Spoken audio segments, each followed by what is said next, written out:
مساء الفل. معاكم حاتم ابراهيم في اول وقفه لينا في كوره على الناصيه. النهارده هنتكلم عن ماتشين مهمين جدا في حسم صداره الدوري المصري، ماتش الاهلي والمصري وماتش الزمالك وبيراميدز. هنبدا كلامنا النهارده عن ماتش الاهلي والمصري. ماتش الاهلي والمصري كان ماتش سيء جدا، مفيش متعه وانت قاعد بتتفرج على الماتش. مس باص من لعيبه الاهلي، عدم تفاهم بين المدافعين ولاعبي المصري. لعيبه الكور العاليه كلها اللي بتتلعب من الاهلي فيها مس باص. لعيبه في نص الملعب هجوميا ما تنفعش، دفاعيا ممتازه جدا. لعيبه في نص الاهلي بتمسك الكره في رجليها كتير، عندهم الحرفنه الزياده. لا، انت في الوقت ده ما ينفعش. انت في الوقت اللي انت فيه مع ضغط المباريات لازم تبقى الكره في رجلك، تحسب ان هي تبقى مفيده للفريق بتاعك. عندنا واحد زي رضا سليم لما كان موجود على اليمين النهارده في الشوط الاولاني ما كانش مفيد للفريق. لما جه في الشوط الثاني على الشمال عمل اوفر واحد لوسام، واسام ما شاء الله عليه عمل ارتقاء وفنش الكره بطريقه ممتازه. عندنا واحد زي حسين الشحات. حسين الشحات طول الماتش ممكن ما تلاقيهوش، بس يخطف لك هجمه ويخلص لك ماتش بكوره.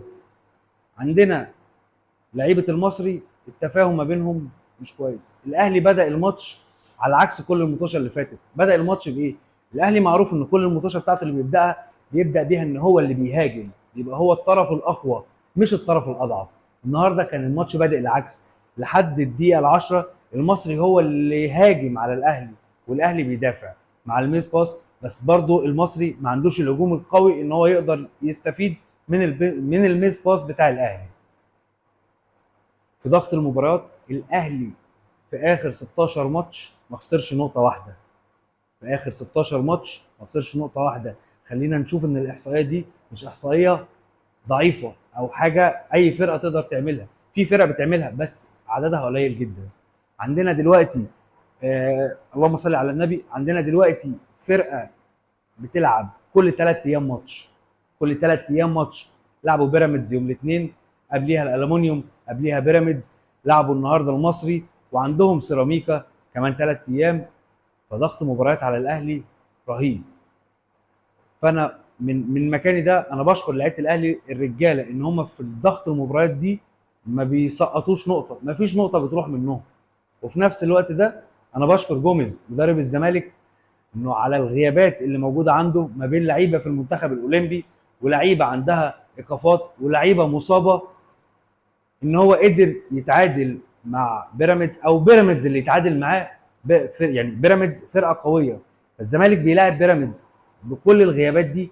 عندهم الحارس الرابع محمود الشناوي، الله اكبر عليه، ممتاز. 3 انفرادات بيشيلهم. يعني لعيب اول ماتش يلعبه فيرست يلعب بيراميدز، غيابات كتيره والماتش. انا ضربه الجزاء بتاعت فخري لقاي يعني هو رايح عليها، هو لو في سنه زياده هيجيب الكوره، والكوره مش محطوطه بسهوله. هنسيبنا من محمود الشناوي، هنخش على الشيبي. الشيبي دلوقتي بيتكلم او رايح لجمهور الزمالك.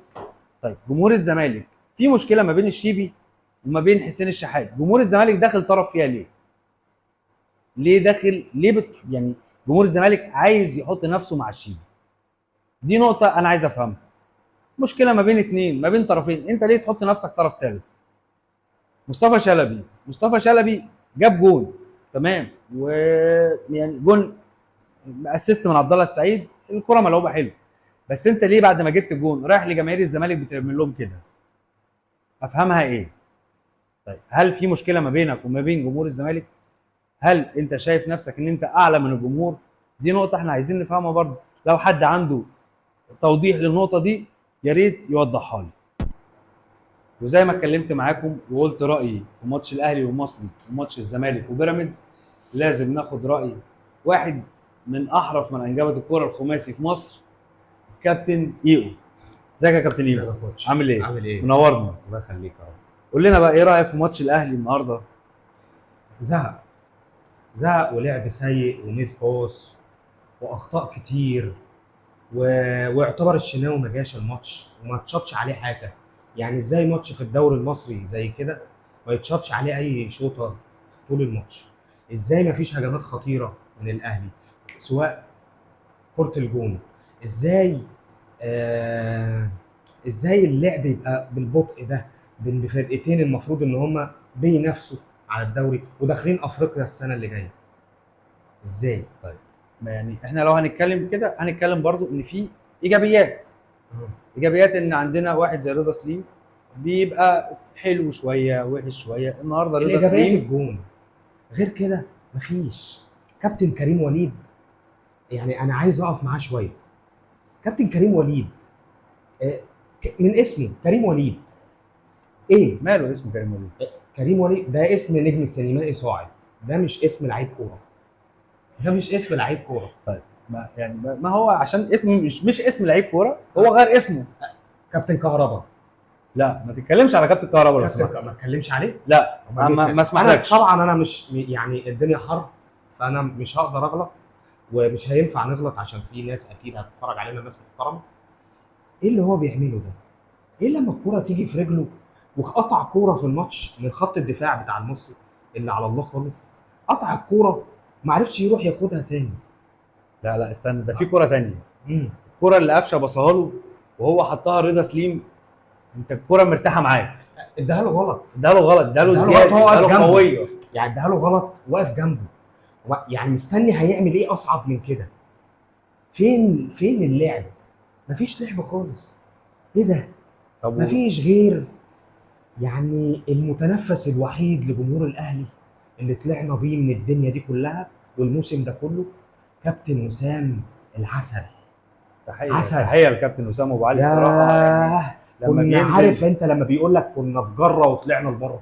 حسيت ان انت معاك مهاجم. ايه ده؟ ده انا بشكرك، انا بشكر العقد اللي انت مضيت عليه يا اخي. ايه ده؟ ايه اللعب ايه السلاسه والحطه اللي حطها دي؟ ايه ده؟ دي لو كانت جاب لي كهربا هيعمل ايه؟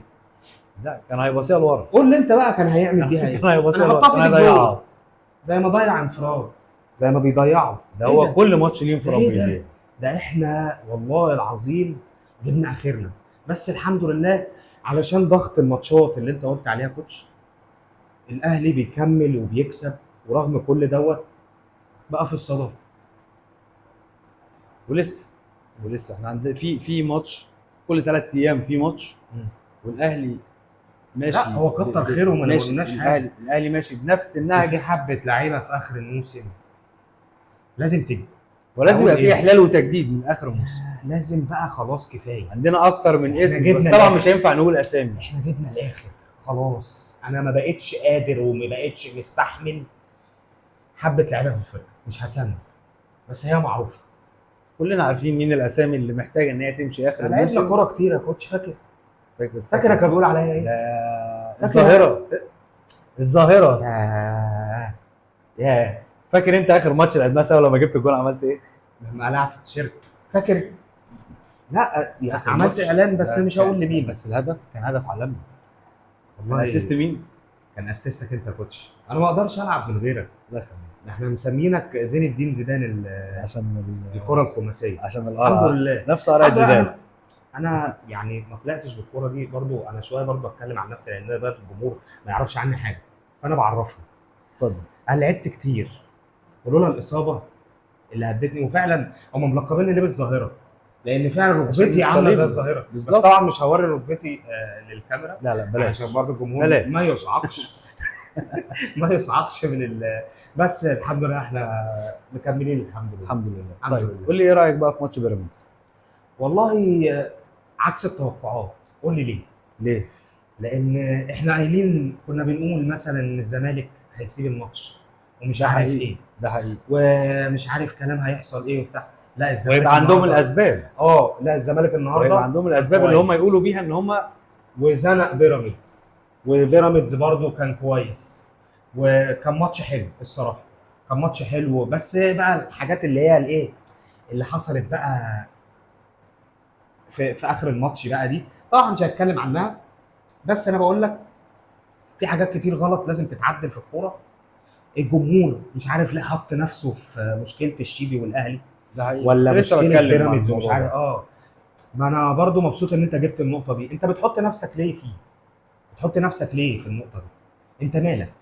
انت الدنيا معاك ماشيه كويسه وتعادلت الماتش والماتش خلص، ليه تنده الشيبي وتقول مش عارف ايه وبتاع؟ ليه؟ كانوا بيقولوا عايزين الشيبي ايه؟ الشيبي راجل. اخرتها ايه؟ اخرتها ليه؟ ايه؟ هنقعد بقى وجمهور الاهلي لما يقابل جمهور الزمالك ويقعد، مش طب عايزين هل بقى هل هل الشغل. ممكن نشوف الشيبي بتيشيرت الزمالك؟ والله يعني يروح يجي، مش بس هيزود بس ولا معلش هينقص. معلش، هي هقول لك بتبقى على حاجه، الشيبي من احرف الباكات اللي موجوده في الدوري المصري، مم. دي حاجه ما نختلفش عليها. لعيب، دفاعيا، ورفعته، هجوميا، الاوفرات بتاعته، رفعته دواء دواء. ده مهما في كان في الاهلي، مشاكل ما في بينه وما بين الاهلي حسين واحد اسمه الشحات. محمد هاني بقاله 15 سنه يا اخي ما رفعش ناشئ غير خمس ست، ناشئ. ما رفعش غير خمس ست اوفرات صح، هو جايب طول مواسمه مع الاهلي. ايه ده؟ هو جايب مع الاهلي تقريبا 3 اجوان او 4 اجوان، حاجه زي كده. اجوان كانت ده. حلوه ومؤثره اه برضه هي وجميله، مؤثره بس قليله. بس الباقي ايه؟ انت بتتكلم في 15 سنه، يعني هقول ايه؟ هي الفكره وانا كهرباء، كلها انا بقى متعصب بقى من الكهرباء وارجع تاني الكهرباء. انت مستقصده. ملوش دعوه بمحمد هاني ولا بالشيبي، بس هرجع تاني الكهرباء. وكفايه بقى يا كهرباء، كفايه كفايه عشان احنا تعبنا بس. طيب هي الفكره كلها ان احنا عاصرنا جيل من الاهلي، علمنا يعني ايه كوره، علمنا يعني ايه ان انت تتفرج على الاهلي بيكسب. وانا في لا ما الخماسي انت طبعا ما انا شاء بتكلم الله على في 11. الخماسي لا انا بتكلم على 11 يا كابتن. يعني انا مش عايز برضو احصر نفسي ان انا اتكلم عن نفسي كتير، بس الكره اللي احنا كنا بنلعبها دي كانت، ده كانوا بيسمونا برازيل. تيكي تاكا. ايه برازيل؟ كنا بنلعب برازيل. والاحتفالات، سيبك من الاحتفالات، اي نعم ما حدش كان بياخد باله منها، بس احتفالات كان في جو حلو وجو جميل. بس يعني دلوقتي الكوره زي ما انت بقيت شايف دلوقتي بقت عامله ازاي، وبقى في لعيبه عامله ازاي وبياخدوا بالملايين وبياخدوا، وبقوا عاملين كده. بس ان شاء الله الاهلي هيبني فريق هيقدر يسيطر يا بيه ريت، اكتر ما هو يا مسيطر. ريت، يا ريت.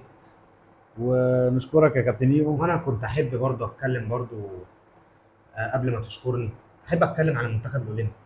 منتخب الاولمبي يعني المنتخب. البدايه اصلا من تحت يا كوتش. احنا لما كنا بنلعب كوره، انت اسم البرنامج بتاعك ايه؟ اسم البرنامج بتاعي كوره على الناصيه. واحنا كنا بنلعب على الناصيه، كنا حريفه. بنبداها منين؟ البدايه من المنتخب الاولمبي وحشه. ده حقيقي. البدايه من المنتخب ده الاولمبي حقيقي. وحشه. بدايه المنتخب الاولمبي البدايه وحشه. ايه ده؟ ايه الدومينيكان دي؟ يعني الدومينيكان هو دي انا ما اعرفش اصلا موقعها فين على الخريطه. موقعها في امريكا، في امريكا الشماليه. يا باشا انا ما كنتش اعرف الدومينيكان دي غير لما فان ديزل راح صور هناك فيلم السرعه والغضب، وقعد يسابق هناك. البلد فاضيه، البلد اقتصادها قايم على الموز. يعني الدنيا، لا منتخب اولمبي ضعيف، واخد لعيبه كبيره. زيزو جميل جدا ولاعيب كويس جدا. ايه اللي هو بيعمله ده؟ ايه اللي هم بيعملوه؟ مش عارفين نكسب الدومينيكان. بس لا برضه يعني انا مش لاقي مبرر ساند، وانت الصراحه. عارف أنا انا مش بحب لاقي- مصر أنا مش قد لاقي ايه. مبرر انت اقوله. عارف انا بحب مصر قد ايه. انا عارف حبك انا لمصر خدمت طبعاً. مصر دي قد ايه. عارف لعبنا طبعاً. فين؟ رحنا كنا بنروح نلعب دورات قد كده هنا وهنا وهنا، طبعا. وفي الاخر يعني دول اللي يمثلوا مصر واحنا قاعدين. اتنسينا. الاصابه معلش ما هي لولا الحمد الاصابات لله. كان ليك شأن اخر الحمد يا لله، وان كابتن شاء الله إيهو. المنتخب يعدل بقى الماتش الجايه، ويا ريت النني يفوق. يا ريت النني ما يفكرش نفسه رود خوليت، فرانك ريكارد وعمال. يا ريت نفوق ونلعب كوره بس يعني. يعني نتمنى ان اللعيبه بتاعت المنتخب الاولمبي تشد حيلها شويه في المباريات الجايه. اتمنى ان احنا نشوف منتخب اولمبي زي المنتخبات اللي احنا شفناها قبل كده. يا ريت تفوقوا شويه يا رجاله. وفي النهايه نحب نشكرك يا كابتن ايهو. الله يعني يخليك. اللقاء معاك ممتع. انا سعيد جدا ان اول حلقه انا معاك. لا طبعا سعيد. انا ما لقيتش احرف منك ولا لقيت ألذ منك ان انا اخده معايا في اول حلقه. ويا ريت في الفقرات اللي جايه والبرامج اللي جايه لو هاجي معاك باذن الله، عشان انت عارف وقتي عامل ازاي. بس لو هاجي بعد كده يا ريت توري الناس ركبتي، عشان يفتكروا بجد ان انا مش بهزر وان انا الظاهره. اوعدك ان في لا، اللقاء لا. الجاي ليك هوري الناس ركبتي. ان شاء الله باذن الله. وانا اتشرفت ان انا كنت معاك يا كوتش، ومساء الفل عليكم جميعا، وان شاء الله تكون بدايه خير ان شاء الله. ان شاء الله. ان شاء الله. شكرا يا كوتش. وفي نهايه كلامنا احب اشكركم ويا رب تكون الوقفه عجبتكم. ما تنسوش تعملوا شير ولايك وسبسكرايب وتفعلوا زر الجرس، واستنونا في الوقفه الجايه في كوره على الناصيه.